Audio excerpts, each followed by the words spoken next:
Welcome, Kaizen Entertainment family. You've been asking, you've been theorizing, and today we are pulling back the curtain on Squid Game Season 3. That's right. We're diving deep, not just scratching the surface, but really digging into those hidden details, the biggest revelations, stuff even the most eagle-eyed fans might have missed. Mm-hmm.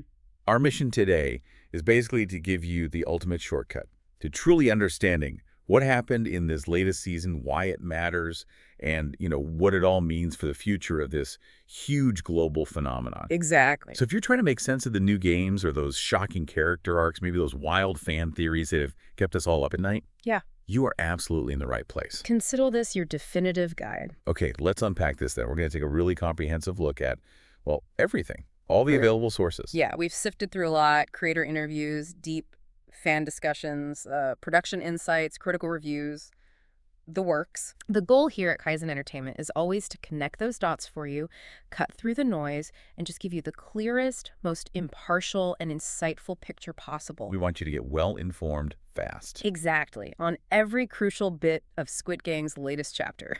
All right, let's get into it. Yeah. Squid Game Season 3 didn't just, arrive. It exploded onto our screens. Oh, absolutely. An explosion is the right word. Debuted at #1 on Netflix across, an astounding 93 countries. 93. And pulled in a massive 60.1 million views in just the first 3 days. Wow. That's not just a hit. That's like a cultural earthquake. It truly is. And that level of success, it isn't just about a popular show coming back. It's a huge thumbs up for Netflix's strategy. Their investment in Korean content. Exactly. Their long-term investment. It's clearly paid off, massively expanding their global reach. We're seeing the Hallyu, the Korean wave, in full effect here. Think about it. They're seamlessly blending these distinctly Korean stories and styles with themes that just resonate everywhere.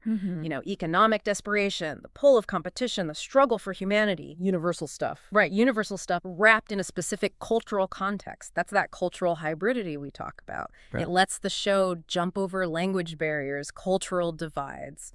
It feels specific, but also totally relatable. Yeah. And remember, Season 1's virality, that wasn't an accident. Netflix deliberately built experiences around it. Like those pop-up sets in the reality show? Precisely. Creating immersion, fostering emotional connection, audience participation. It goes way beyond just advertising. And they've kept leveraging that formula. And that real-world grounding, that's what makes it so powerful, isn't it? Absolutely. The creator, Hwang Dong-yuk, he wasn't just making this stuff up. His own past, struggling with, serious poverty and debt, that deeply influenced the series. Alas, so. Well, he's been pretty open about it.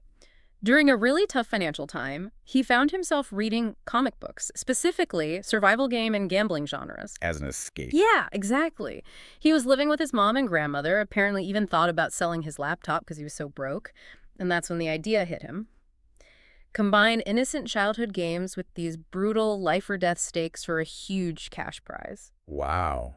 That's intense. It is. And he's very clear that the show is, at its core, a critique. A really sharp critique of inequality and greed in capitalist societies. He sounds quite cynical about it all. He's even admitted creating the show made him more pessimistic about human nature. He believes greed allows them to create a society that they feel most comfortable in. And this isn't just talk. He specifically pointed to a real event as inspiration. The violent 2009 Ssangyong Motor Company strikes in South Korea. I remember hearing about those. Really brutal. Devastating. Thousands laid off, brutal clashes with police, injuries, financial ruin, and the psychological toll was immense. Tragically, dozens of workers took their own lives. Oh my God. So when you see that desperation, that fight for survival, the moral compromises in the show, it's rooted in that genuine social and economic struggle. Makes the commentary incredibly powerful, doesn't it? It really does. It grounds the whole thing in something very real. Given Hwang's insights, then, we'd love to hear from you on this, our Kaizen family. What do you think is the most powerful real-world message Squid Game conveys? Let us know later. We're always interested in your take. No. Now, okay, Season 3 broke records, no doubt. But it wasn't all smooth sailing, was it? There were controversies, fan reactions were, well, pretty divided. Yeah, that's putting it mildly. The reception was definitely mixed. I mean, the general feeling was, sure, it was exciting, maybe offered a satisfying resolution to some parts. Yeah. But many felt it just didn't quite reach the brilliance, the shock, the emotional gut punch of season 1. Right. What were the main complaints? A big one, a really common one, was that too many key players died too early in the season. Okay, so you didn't get invested. Exactly. It made it harder for viewers to build that connection with the new characters before, bam, they were gone. It kind of diluted that sense of loss that was so strong in the first season. Makes sense. Anything else? Yeah, there was also this strong feeling that season 3 felt more like season 2 part 2. Or just the second half of season 2. Right, like it wasn't quite a distinct new chapter. Yeah. Some people even said it could have just been a few extra episodes tagged onto season 2. Why was that? Pacing issues. That seemed to be a big part of it. People mentioned things like the voting scenes feeling really drawn out. Yeah. Those can drag. They were meant to build tension, obviously, but for many, they just felt repetitive and kind of stalled things, made the season feel a bit stretched. And what about the VIPs? I heard some chatter about them again. Oh, yeah. That was another big point, echoing season 1 criticisms. The VIPs' acting and dialogue. A lot of viewers found it cringy. Cringy, that's harsh. Atrocious was another word used. People felt it was unnatural, stilted, and it really pulled them out of the show's usual immersion. Any reason why? Well, the actors had varied backgrounds, Asian, Spanish-speaking, doing lines mostly in English, maybe a style clash. Some theorize it was actually intentional. Intentional. How? To show their detachment, maybe, their cartoonish villainy, their total lack of empathy. Or maybe, just wasn't the top priority for a production mainly focused on its Korean audience. Interesting theories. Regardless of why, it was definitely a sticking point for a lot of viewers. Okay, let's talk games. The new arenas are always a highlight, aren't they? And that Pentathlon arena in season 3, wow. It had that really unsettling mix, didn't it? Childhood innocence and, well, deadly intent. Spot on. That arena was a masterclass in juxtaposition, twisting innocence into horror. What made it so visually disturbing? Well, you had those crayon-drawn clouds on the walls, right? Right. And the dirt playground floor, that super bright rainbow-colored track. Yeah. It felt like an old school sports day. Exactly, like Korean elementary school sports days from the 70s and 80s, events meant for fun, unity, innocent games. But here, ironically, it becomes this horrific space. Fierce competition, tragic, often gruesome deaths. It's a chilling symbol of the endless competition, infinite conflict, and suffering in the Squid Game world. A grim metaphor for that cutthroat society it critiques. Even the track itself felt symbolic. Right. Circular, no clear start or end, reinforces that feeling of being trapped, the inescapable cycle the players are in. And inside the Pentathlon, there was that team game, right? The only one. Yeah, the second game. And being the only team game across all seasons immediately changes the dynamic, raises the stakes. How so? It sounds cooperative. That's the twisted part. It's forced cooperation. You see players cheering each other on, chanting 1-2, 1-2, like they're unified. But they're not really. Not in a genuine way, because your success depends entirely on others, but a single slip-up by any team member brings everyone closer to death. It's a cruel parody of teamwork. And those slogans plastered around, encouraging strength, vigor, they just signal the start of more brutal competition, not real camaraderie. It forces players to face that dilemma. You need others, but their failure could kill you. Highlights that tension in hyper-competitive systems. Perfectly. Okay, speaking of games, Season 1 famously had red light, green light. But here's a quick challenge for you listening. Do you remember what traditional Korean game was the very first recruitment test Gi-hun played against the salesman? Think back. We'll reveal the answer at the end of our deep dive, so definitely stick around. So, Season 3 brought new brutal games, but it also echoed some familiar stuff, didn't it? Really hammering home those core themes. It did. Beyond the Pentathlon, we saw hints of other games continuing that theme of twisting childhood innocence. Like what? Well, production images showed things like the dakji paper again, those dalgona tools. The honeycomb game tool. Exactly. Just seeing those instantly reminds you of how they turn fun games deadly. It grounds the new season in that established terror. But there were new horrors too, right? Oh, yes. There were descriptions and images of a game with a giant gumball machine. A gumball machine. Seriously. Yep.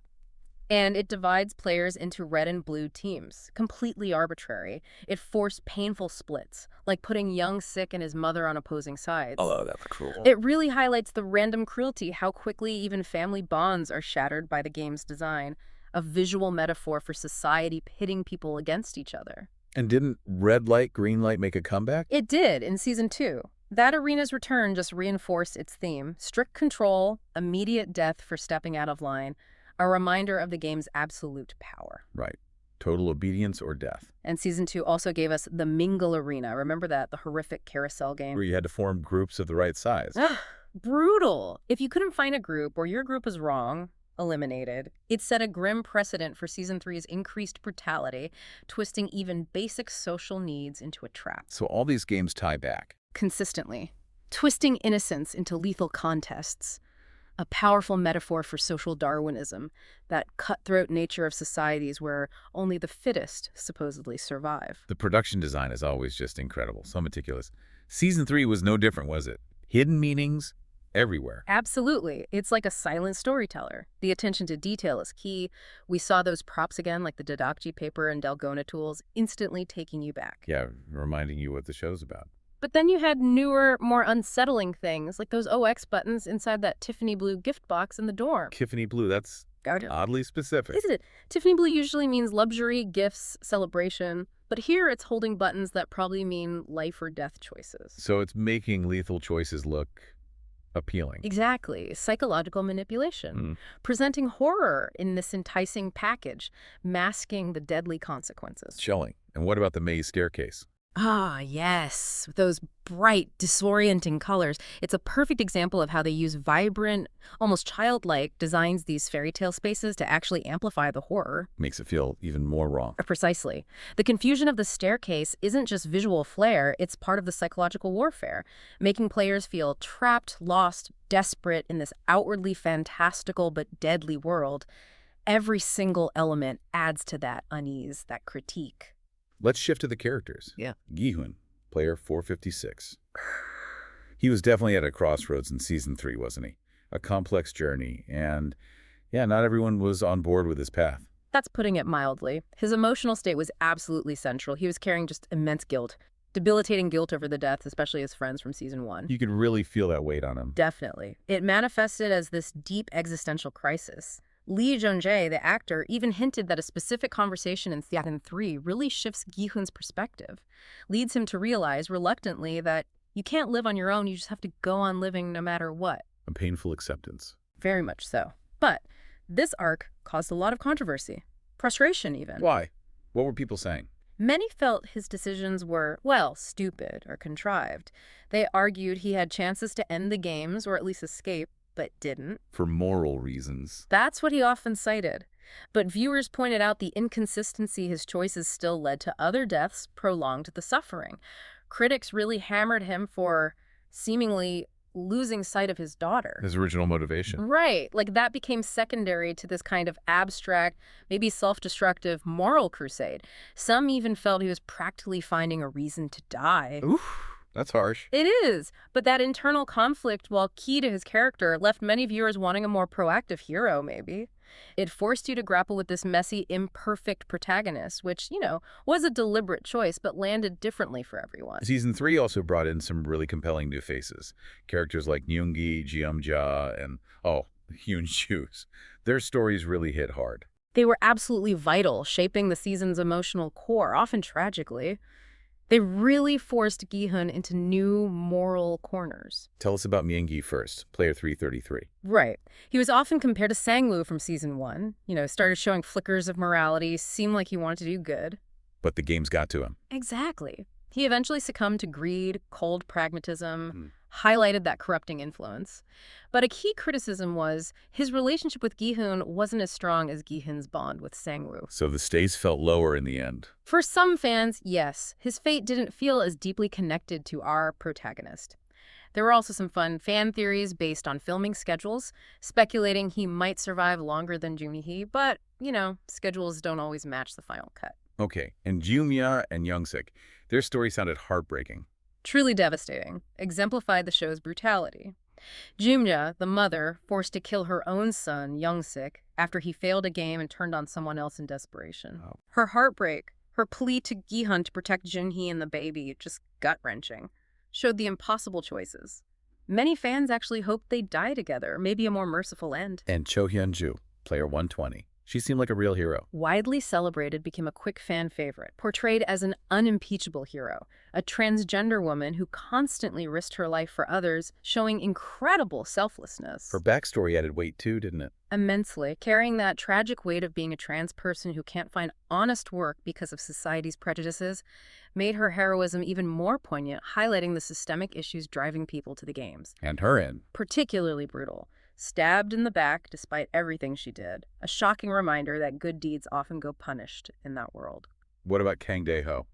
His arc was more about transformation into a coward, really serving as fodder for Gi-hun's journey. His choices, born of fear, pushed Gi-hun closer to becoming a cold-blooded murderer, forcing Gi-hun's hand. He was a catalyst for Gi-hun's internal battle. So, lots of impactful new characters, but the main complaint was Still, that many of the key players died early made it hard for some to stay invested compared to previous seasons. Less time for development, connection. But clearly the choice was to really zero in on Gi-hun's emotional battle, his internal struggles, rather than a big ensemble piece this time. Makes sense. So, for our Kaizei Entertainment family watching, what new character from Season 3 resonated most with you, and why? Let us know in the comments. We always love hearing which stories connected. Okay, maybe the most controversial part of Season 3, the most talked about, definitely the most divisive, the introduction of the baby into the final games. Oh, absolutely. That sparked huge reactions, very heated. What was the creators thinking there? Hwang Dong-hyuk explained his intent pretty clearly. He said the baby represents the future generation, our responsibility to leave a better world. He felt the baby winning was in line with the meaning of Squid Game. So, a symbol of hope, continuity. That seemed to be the idea. That despite the horror, there's a future worth fighting for, embodied by this innocent life. But fans didn't buy it. Overwhelmingly negative reaction, actually. Many called it lazy writing, cheap emotional manipulation, just to create tension. Why lazy? There was this strong feeling that character actions became unbelievable with the baby there, especially the willingness of so many players to harm a child. Yeah, that felt off, maybe. Fans pointed out that even among criminals, those who harm children are usually hated, ostracized.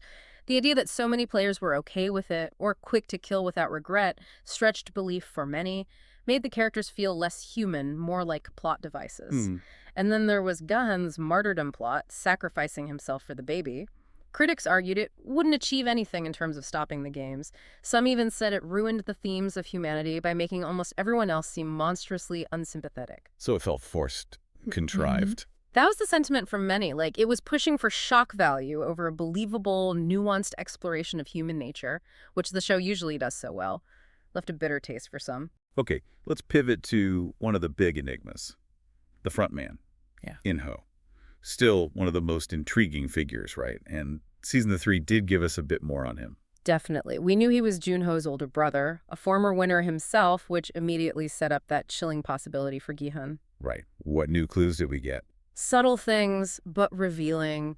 Glimpses of his old apartment, belongings left behind, suggesting a very sudden and unplanned departure, like he didn't expect to leave his old life for good. Hints at an abrupt transition. Exactly. And then his intellectual side. Books found on his desk, Jacques Lacan's The Theory of Desire, art books on Van Gogh, Picasso. God, that's deep. What does that suggest? Well, Lacan's big idea is that human desire isn't simple. It's this complex drive for what we feel we lack. For the front man, it hints his motives might stem from some profound, unfulfilled desire, maybe for control, maybe a twisted kind of justice. Makes him more than just a villain. As layers. For sure. We also got his birthday, 02-02, 1976. The left-handedness thing is debated. Some eagle-eyed viewers noticed him using his right hand for some things. Minor details, but they fuel speculation. And family stuff. Yeah, that conversation Jun-ho had with his mother back in Season 2 came up again. The implication of In-ho's resentment, possibly because she wasn't his birth mother, adds that deep family conflict. And that weird mention of his wife's 5th death anniversary. Only in the English version, right? Yeah, only in the dub subs. Makes you wonder if the translators had extra info, or if it was just an inconsistency. And the theories about his motives now. Some compelling ones, like he's trying to softly educate Gi-hun on the sad reality of human nature, letting Gi-hun lead, only to silently say, "Told you so," when it goes wrong. So it's his philosophy. Totally. That brutal sacrifice a few to save the rest idea. And then, for the real deep divers, the lactose intolerant theory. Wait, what? Remember Il-nam, player 001, drinking milk in Season 1? Well, some fans picked up subtle hints the frontman might also have issues with dairy. Yeah. It's speculative, obviously, but it sparked this wild theory that the frontman could actually be Il-nam's son. A hidden family tie adds another dark layer, and true. Wow. Okay, let's talk about Jun-ho, the detective. His whole subplot.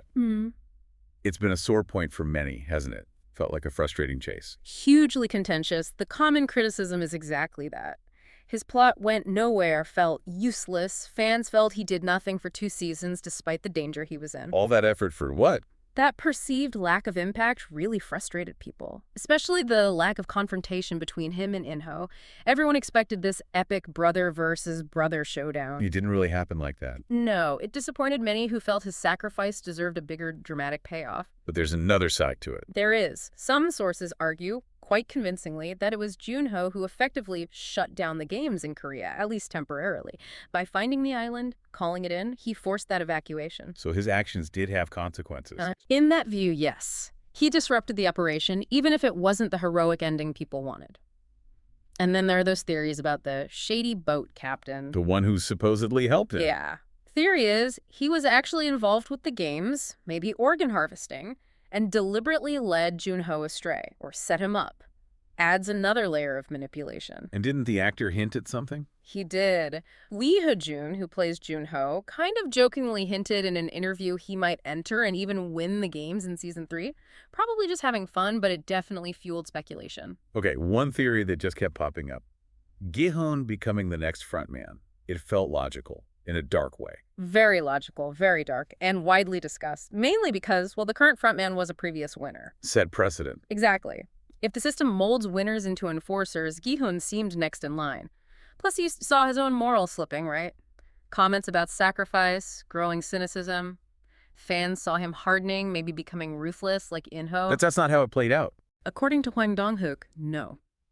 His take on the ending is that Gi-hun explicitly doesn't become In-ho, which preserves that crucial idea. Not everyone gives in to corruption. A tiny sliver of hope, maybe. Interesting. What about that original ending for Season 1? Right. Apparently, the first plan was Gi-hun gets on the plane to see his daughter, but then spots an American recruiter, implying the games go on globally and he's moving on. But Hwang changed it. Yeah. He wanted to leave Gi-hun's decision to fight the games more open-ended, to make the audience question the message of the whole series. A more powerful, uncertain ending rather than just setting up the next fight or making him a villain reinforces his choice not to join the system. Okay, the frontman's identity was huge. But let's test your memory again, Kaizen family. Quiz question 2. Do you remember what the symbols on the masks of the guards in Squid Game actually represent? Think about those shapes. Answer at the end. Now, beyond the games, there was that darker underbelly, wasn't there? That sinister side business. Oh, yeah. The organ trafficking subplot, shilling stuff, showed a whole other layer of profit beneath the main competition. How did that come out? Through that doctor player, remember? Providing game clues in exchange for helping with the harvesting, it immediately showed greed wasn't just limited to the players, it was inside the organization, too. A black market thriving on misery. And it exposed conflicts within the guards. Exactly. Especially involving the Black Guard, the officer, and his own schemes. His past connection with No Ill Guard 11 made it even more complicated, mixing personal motives with corruption. So the frontman knew. Or was complicit. That's the big question theories revolved around. Did he know? Did he turn a blind eye as long as he didn't mess with the fair play of the games? Raises questions about his control, his own morality. Was the organization really that unified? Maybe not. There was that intriguing detail where No Ill, Guard 11, saves Gyeon-sik, player 246, and later he's seen dressed as a guard. Oh, yeah. It strongly suggests a deeper network, maybe internal rebellion, maybe manipulation, maybe hidden factions working against the system, or just exploiting it. Hints that the organization isn't as monolithic as it seems. Lots of cracks. So, Season 3. Marketed as the grand finale, the big resolution. Yeah. But it still felt kind of open-ended for a lot of people, right? That's a very accurate way to put it. A mix of satisfaction and maybe frustration. Some definitely found it a satisfying resolution for key character arcs. But others felt. Others felt it was marketed as the grand finale when they leave it open to continue. They wanted that definitive ending and didn't quite get it. For some, the ending itself, especially with the baby and Gi-hun's sacrifice, felt a bit stupid or predictable. Took away from the impact. For them, yeah, felt maybe forced rather than organic. However, it did tie up some really important emotional threads. Like what? Well, Gimja's pleas for Jun-ho and the baby, that created a powerful anchor. And crucially, seeing Sae-byok's brother Chil finally reunite with their North Korean mother. Oh, wow. How did that happen? Facilitated by Gi-hun. And Sang-woo's mother actually became Kyul's guardian. A really poignant connection back to season 1, showing the ripple effects on those left behind. And the creator said that final battle, the Sky Squid Game. Yeah, he said it was loaded with meaning. That climax, Gi-hun's sacrifice, it wasn't just drama. It was meant to reignite hope in characters like Noel, show her rising again, finding her will to live. So, maybe not perfect closure for everyone, but definitely aimed for a strong thematic resolution. Hope enduring, maybe. Okay, so what does it all mean for the future? That ending strongly hinted at something bigger, didn't it? Beyond Korea. Oh, very strongly. The implication was definitely the games moving to the United States. So an American spin-off? Is that confirmed? Well, as of mid-2025, it's still unconfirmed officially. Yeah. Netflix says they're considering next steps for the IP because, let's face it, the show's a monster hit, but no concrete green light yet. Keeps us all guessing. But that Cate Blanchett cameo, Yeah. that felt like a pretty big hint. It's huge. A strategic teaser, no doubt.